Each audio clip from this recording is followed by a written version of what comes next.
Hikayat Saijan dan Ikan Todak. Menurut Saibul Hikayat, sebermula ada seorang datu yang sakti mandraguna sedang bertapa di tengah laut. Namanya Datu Mabrur. Ia bertapa di antara Selat Laut dan Selat Makassar. Siang malam ia bersemedi di batu karang, di antara percikan buih, debur ombak, angin gelombang, dan badai topan. Ia memohon kepada Sang Pencipta agar diberi sebuah pulau.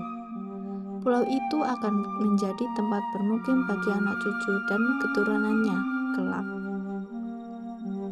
Hatta ketika laut tenang, seekor ikan besar tiba-tiba muncul dari permukaan laut dan terbang menyerangnya. Tanpa beringesut, dari tempat duduk maupun membuka mata, Datu Mabrur menepi serangan mendadak itu. Ikan itu terpelanting dan jatuh di karang. Setelah jatuh ke air, ikan itu menyerang lagi. Demikian berulang-ulang. Di sekeliling karang, ribuan ikan lain mengepung memperlihatkan gigi mereka yang panjang dan tajam. Seakan prajurit siap tempur. Pada serangannya yang terakhir, ikan itu terpelanting jatuh persis saat Datu Mabrur membuka matanya. "Hai ikan, apa maksudmu mengganggu samadiku? Ikan apa kamu?" "Aku Ikan Todak, Raja Ikan Todak yang menguasai perairan ini. Samadimu membuat lautan bergelora. Kami terusik dan aku memutuskan untuk menyerangmu. Tapi engkau memang sakti, Datu Mabrur." "Aku takluk," katanya, menggap-menggap matanya berkedip-kedip menahan sakit. Tubuhnya terjepit di sela-sela karang tajam. "Jadi itu rakyatmu?" Datu Mabrur menunjuk ribuan ikan yang mengepung karang. "Ya Datu, tapi sebelumnya menyerangmu tadi, kami telah bersepakat kalau aku kalah, kami akan menyerang dan mematuhi apapun perintahmu." "Datu, tolonglah aku, obati luka-lukaku dan kembalikanlah aku ke laut. Kalau terlalu lama di darat, aku bisa mati atas nama rakyatku. Aku berjanji akan mengabdi padamu bila engkau menolongku." Raja Ikan Todak mengiba-iba seolah sulit bernapas, insangnya membuka dan menutup. "Baiklah," Datu Mabrur berdiri. "Sebagai sesama makhluk ciptaannya, aku akan menolongmu. Apapun permintaanmu, kami akan memenuhinya."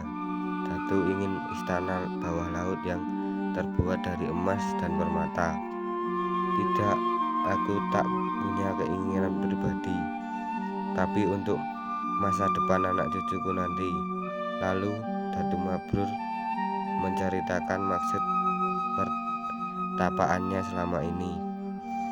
"Akan kukerahkan rakyatku, seluruh penghuni lautan dan samudra. Sebelum matahari terbit esok pagi, impianmu akan terwujud.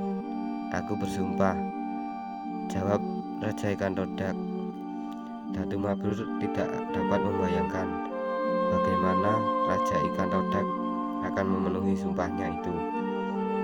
"Baiklah, tapi kita harus membuat perjanjian. Sejak sekarang kita harus saijan.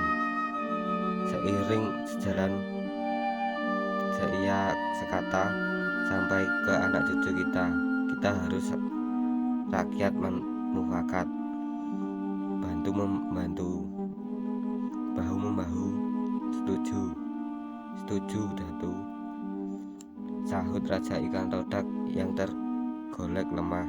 Ia sangat membutuhkan air. Mendengar jawaban itu, Datu Mabrur tersenyum. Dengan hati-hati dilepaskannya tubuh Raja Ikan Todak dari jepitan karang, lalu disuapnya lembut. Ajaib, dalam sekejap darah dan luka di sekujur tubuh Raja Ikan Todak itu menggiring. Kulitnya licin kembali seperti semula, seakan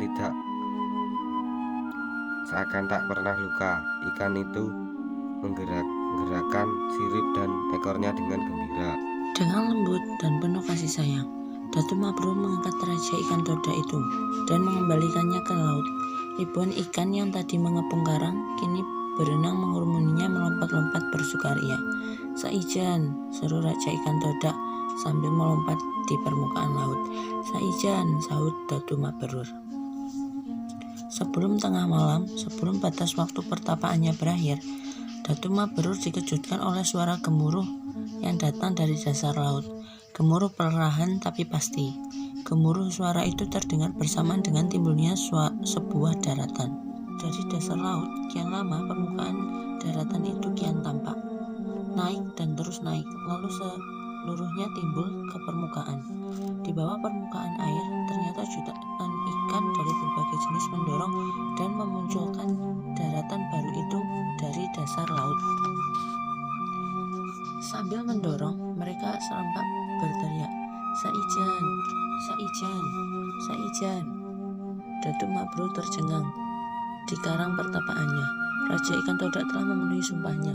Bersamaan dengan terbitnya matahari pagi, daratan itu telah timbul sepenuhnya, berupa sebuah pulau, lengkap dengan ngarai, lembah, perbukitan, dan pegunungan. Tanahnya tampak subur, pulau kecil yang makmur. Datu Maberur senang dan gembira. Impiannya tentang pulau yang akan menjadi tempat tinggal bagi anak cucu dan keturunannya telah menjadi kenyataan. Permohonannya telah dikabulkan dengan memanjatkan puji dan syukur kepada Sang Pencipta. Ia menamakannya Pulau Halimun. Alkisah Pulau Halimun kemudian disebut Pulau Laut, sebab ia timbul dari dasar laut dan dikelilingi laut. Sebagai hikmahnya, kata Saijan dan Ikan Todak dijadikan slogan dan lambang pemerintahan kabupaten